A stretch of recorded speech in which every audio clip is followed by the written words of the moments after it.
I'm David Wilcock. I've been writing articles online about UFOs and forbidden science since 1996, after I was fortunate enough to hear firsthand testimony that we are not alone in 1993. I have also been writing my dreams down every morning since September 1992. Although most people don't think their dreams have any value, the last 18 years have proven to me that we all have a higher self guiding and directing our lives and ensuring that we meet up with whatever we create. People always ask me, what can I do to help my cosmic evolution along? So I have some suggestions you may want to consider. First of all spiritual traditions say that we're here to learn love. I've seen abundant evidence in a variety of scientific studies that love is written into our genetic code. For example, Dr. Glenn Ryan found that love actually causes conformational changes in DNA. The DNA molecule actually heals itself in the presence of loving energy that is sent through intent.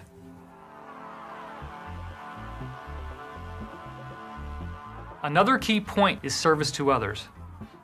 One of the philosophical texts that I've used extensively in my work is called the Law of One series, 5 books that emerged in the early 1980s. In the Law of One, it spells out the genetic changes in the galaxy that propel us into this new world, which they call fourth density. They also do indicate that the time period of 2011 to 2013 is when we reach a quantum leap in this transitional process. Most importantly, they say that fourth density is a realm of existence on this planet that is 100 times more harmonious than what life on Earth is like now. In order to be ready to inhabit this new world, we must reach certain minimum requirements for what they call graduation. Those minimum requirements only involve having a 51% desire to be service to others, rather than manipulating and controlling others, or what they call service to self, in order for us to be ready for graduation. When this same source was asked what is the best way to serve others, they said to seek the heart of the self.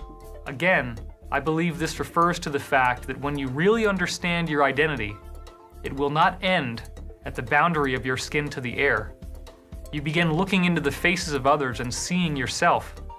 And for that same reason, why would you want to manipulate or control them? To serve others is to help yourself.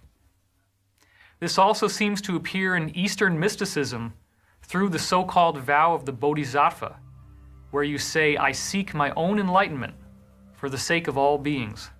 There's clear and undeniable evidence that this Bodhisattva vow allows you to resonate an energy field that actually changes how other people think and feel, such as the so-called Maharishi effect, where a group of 7,000 people in meditation actually exerted an effect on terrorism around the world to such a degree that there was a 72% reduction in the amount of terrorist activity that took place during the time that this group was meditating.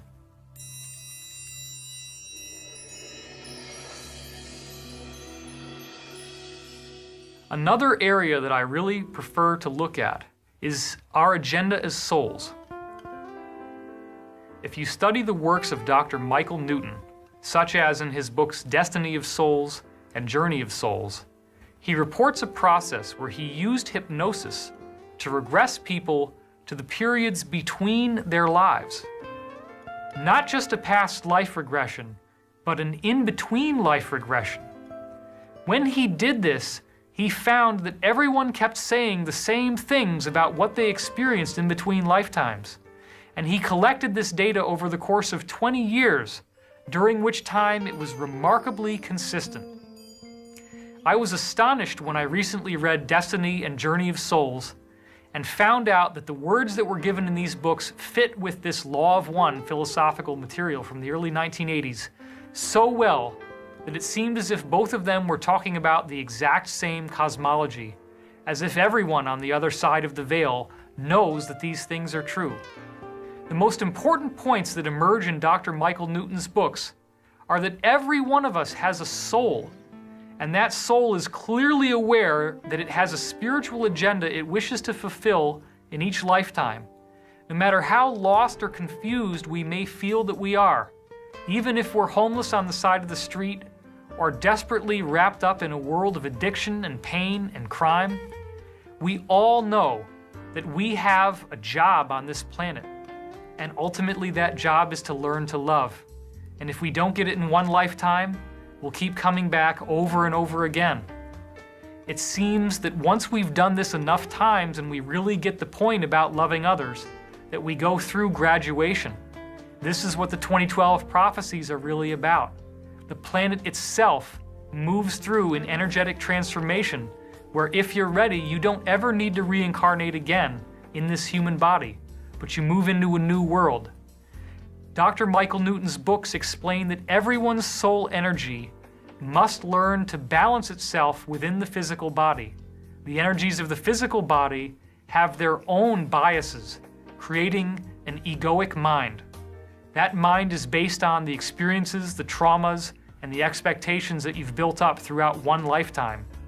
You also have a mind within your soul that is working behind the scenes to transmute your ego mind and raise it to a much higher level of evolution. Your soul's mind works its magic and will ultimately integrate and transform your personality in order for you to reach enlightenment.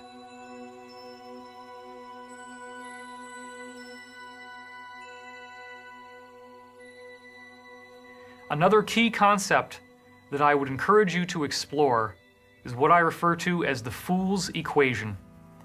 This equation says that if I get X, whatever X might be, then I will be happy. Well, this is really silly, because if you're wishing for something that hasn't happened yet, and you decide that once that thing happens that you will be happy in the future, then you never claim any happiness in the now. So what I do is to turn that equation backwards. If I am whole, peaceful, and happy now, then I will get X, whatever it is that I want. Or as many others have said, you create a loving space within yourself, which then allows loving energy to fill it.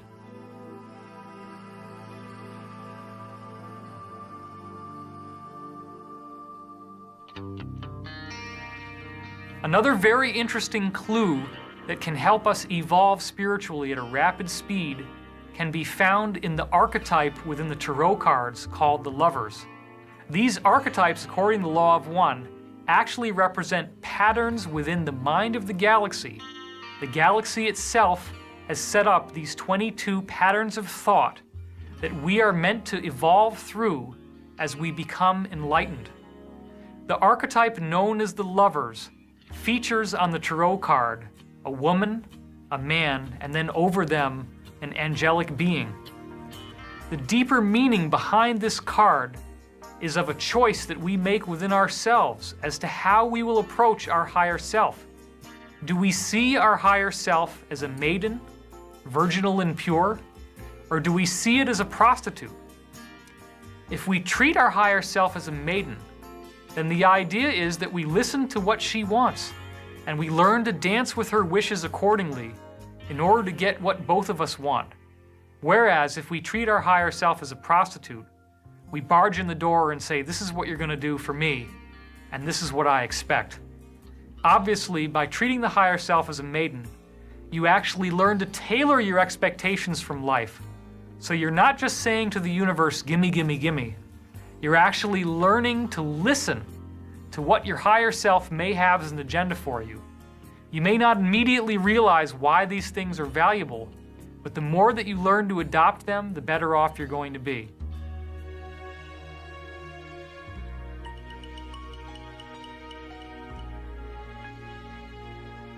Another very important concept that really helps you prepare for this shift that we're now moving through is what I refer to as the original wound. I discovered a long time ago through deep meditation on the human condition that we all have the same basic wounding at the core of our soul. This wounding appears to be the root of all addictive and compulsive behaviors that we would ever get stuck in. This original wound is an illusion, but it becomes very compelling to us and it buries deep within our subconscious mind to the point that we don't even realize it's there. This wound comes from the sense that the Creator has abandoned us and we've been left exposed and unprotected on this planet. This wound comes from the fact that we often see our parents as if they were gods when we're a little child. Invariably, our parents are going to disappoint us, and we're going to have painful experiences where we feel abandoned, left alone, that our needs are not being met, that nobody really seems to care about us, and we invariably project that same disappointment onto the Creator. This in turn leads to what I call the wheel of karma, where we keep repeating the same painful experiences over and over again. In fact, what always seems to happen is that new characters keep appearing in our lives who fulfill the same roles on a deep archetypal level as our parents once did. Now, we may not become conscious of this. We may not realize that that's what's happening to us. We think that these people in our lives are different one from the other. But we start to notice that it seems like we have bad luck, or that there's a theme that keeps repeating in our lives. Why is it that I always end up here in this same spot? And the same things keep happening over and over again. Isn't it ever going to change? Well, believe it or not, in my estimation, the universe is here to teach us love and forgiveness. And there's a very essential statement made within the Law of One series where it says, in forgiveness lies the stoppage of the wheel of karma. The wheel of karma represents this rotating series of experiences that we keep going through, where over and over again we meet with the result of what we've created. But it's only once we learn forgiveness that the wheel actually stops rotating when it reaches the top, and we don't have to keep collapsing into the dark night of the soul, as it's called, over and over again. Our lives become increasingly blessed and magical, and the experiences that used to make us seem so overwhelmed no longer have an effect on us, and therefore they don't need to happen. It's also extremely important to recognize that you have a higher self and to learn many of the practical tools that are available to you that will allow you to access that higher self. One of the basic beginner ways to access the higher self is to use various forms of divination, such as tarot cards. These types of divination work because as you hold the cards or whatever they are in your hand, you actually put an imprint within them from what I call the source field, this blueprint of information that's written into our DNA and is written throughout the consciousness of the universe. You now have encoded that card or that object with a particular message. So then when you're holding the cards in your hands and you close your eyes and tune within and ask a question, your subconscious mind, guided by your higher self, will influence you to grab the right card at the right time. You then look up the meaning of the card in the book, and sure enough, the message is going to be a direct answer to your question. As long as you don't overindulge in this and only use it when you need the information and you feel it's important, you can actually get very valuable messages from that.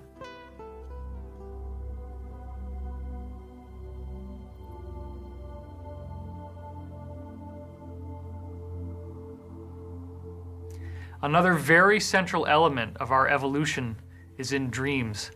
This is why every time I do a weekend workshop, I have an entire section devoted to sharing dreams from the audience and interpreting what they say in terms of symbolism.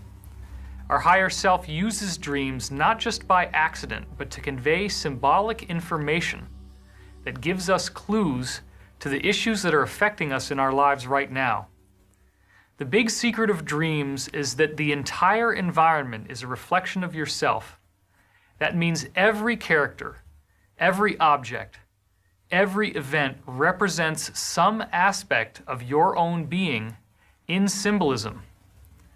Many people have had dreams where there is doom or apocalyptic events on the earth, and they mistakenly believe these dreams are prophecies that say that the earth is about to be destroyed. But remember, the dream is not of the world. It's only of your world, within your own mind and your own psyche. Therefore, when you see someone having these apocalyptic dreams, don't be dragged into the idea that this means something like that is going to happen to the world. Especially if these dreams are happening to you, you can reframe them to understand that what you are witnessing is a prophecy of the inevitable death of your ego. This is a part of your mind that has been clinging to this reductionist, scientific, skeptical belief that you're all alone in the universe and that once you die, that's it, and there's nothing more to who you are. It is only once the soul comes in and transforms this egoic mind, such as through the bounty of information that I'm sharing with you and that many other sources do as well, that you then experience a true awakening. You can let go of that part of yourself that doesn't want to forgive. You can let go of that part of yourself that criticizes others and that feels the need to protect the body and its own interests above all else. You can recognize that by helping others, you are helping yourself. And this is very key.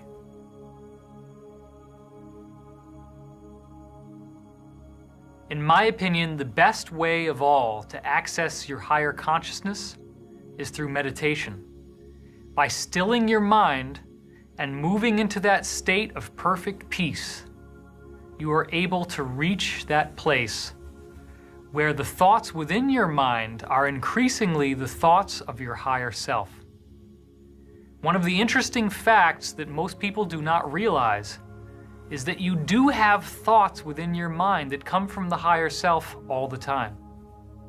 The key is that those thoughts are often being obscured by the fact that you are pulled into the past through guilt and pulled into the future through fear. If you can get past those influences and be here now, what begins to happen is that you awaken to the love that is present in this moment. You don't need to be so preoccupied with how you look or with what other people think about you, because the haters are always going to want to hate. People are always going to want to laugh at you. But it doesn't mean that you need to see yourself in an unloving way. It's also important to remember that there is no right way to meditate. Keeping your back straight is important. You may have a mandala that you choose to repeat out loud or in your mind. You may also see a particular visual image or something else that you like to concentrate on in your head. But the real trick is to slow your mind down to the point where this constant chattering of what we call the ego has been subdued. Your mind becomes pure and empty from many of the thoughts that would normally preoccupy you. This doesn't mean that you never have any thoughts in your mind. They will always be there. What it does mean is that the thoughts that come through your mind are increasingly coming from cosmic consciousness. Within this state, you can seek answers to problems that you may have in your life, and you will gain clarity. Of course, all of these various teachings have a firewall that will not allow you to reach your higher self unless you can punch through it. The firewall I'm speaking of is forgiveness. This ultimately is the key that everything else stems off of. True forgiveness is an acceptance of others, and by accepting others, you have forgiven and accepted yourself. The reason for this is that ultimately your mind is the cosmic mind. The cosmic mind is your identity, and that means in truth there's only one of us here. Ultimately, we may come to discover that the galaxy itself is an intelligent being. Our human lives might not be so separate and isolated. They may not only occur on this one planet. The human template may be written through the fabric of the galaxy itself and will emerge again and again on any given planet where it can. Each one of us and our minds may be like cells in the mind of the galaxy. But until we awaken to the fact that this mind exists and that we are a fundamental part of it, we may have completely lost track of who we are, and even more importantly, of who we can become. I'm David Wilcock. I thank you, and I wish you all the best.